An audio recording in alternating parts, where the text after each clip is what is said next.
Hey guys, I wanted to do a follow-up video to our first and third defense video that talks about first and third offense.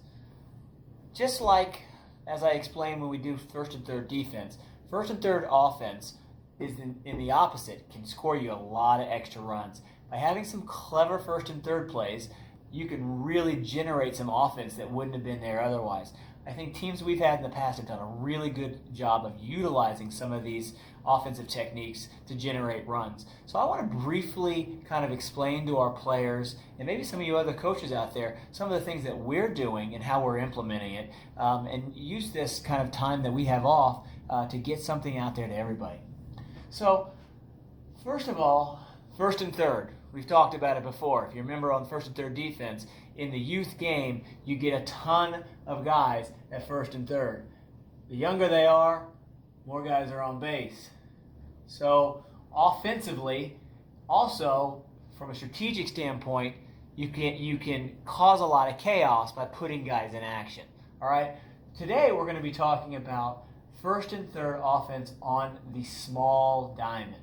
When I say the small diamond, I mean the Little League diamond. Our 9s and our 10Us play on the Little League diamond. I'm going to do a separate episode where we show you on the bigger diamond how some of the first and third things might be applicable there. So guys, if we get first and third, the first play we might do is what everybody does. You're going to steal second base, straight steal. Don't stop, just run, steal the base. Typically, a poorly coached team will do nothing. They will throw the ball back to the pitcher. They'll even advertise it. A lot of these teams will say, before the pitch even comes, they'll say, eat it, eat it. You just throw it to the pitcher. So nothing happens here, guys. This guy can't score, and he's going to get into scoring position.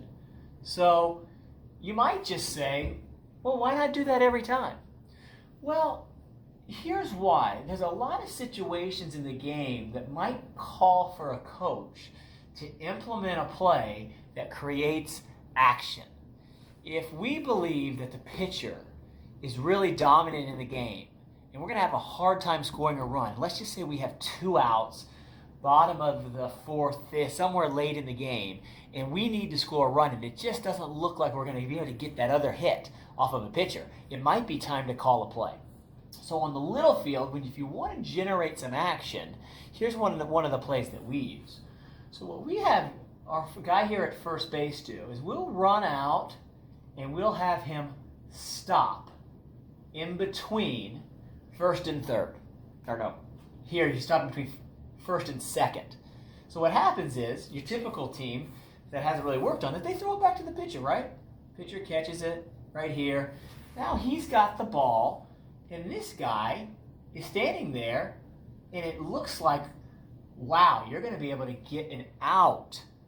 And what ends up happening is the pitcher starts to go after him. Well, that's exactly what we want.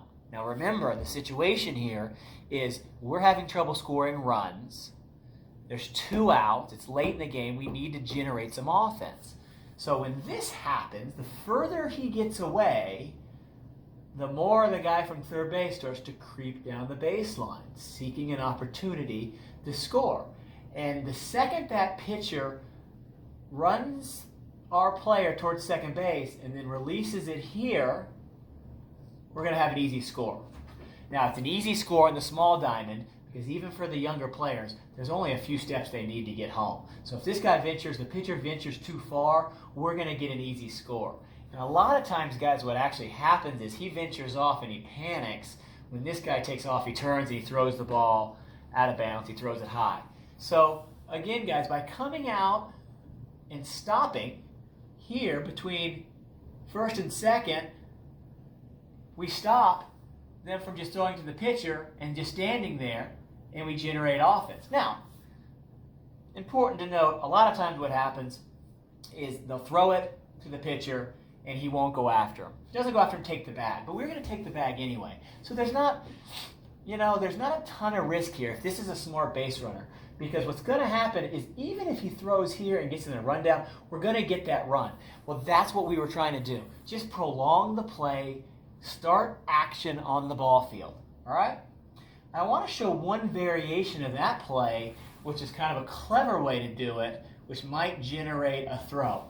So sometimes, guys, when we're doing this, you'll notice the catcher throws it down and they just want to get the out. Well, that's actually can be a very smart defensive play depending on the situation of the game. If you're down 2 runs late in the game, 2 outs, why not throw it down? So what we do here is we have our runner run as hard as he can, maybe 4 or 5 steps, giving the illusion that he's going to second base, but he's never looking to get in a rundown. He's looking to draw the throw here. When we think all the way down, when we think he's going all the way to second, we want to let him do that, believing they're going to get the out. We air brake here and head straight back. This guy's going to score. So as the game plays itself out, especially playing double headers, you're going to see how the other team's attacking you. But you need to have a strategy, and your kids need to understand that strategy in order to implement it. So there's 2 different plays, the stop and the fake run out, that can be used in different situations of the game. It's just important as a coach to implement that beforehand. You're never going to be able to do this on the fly.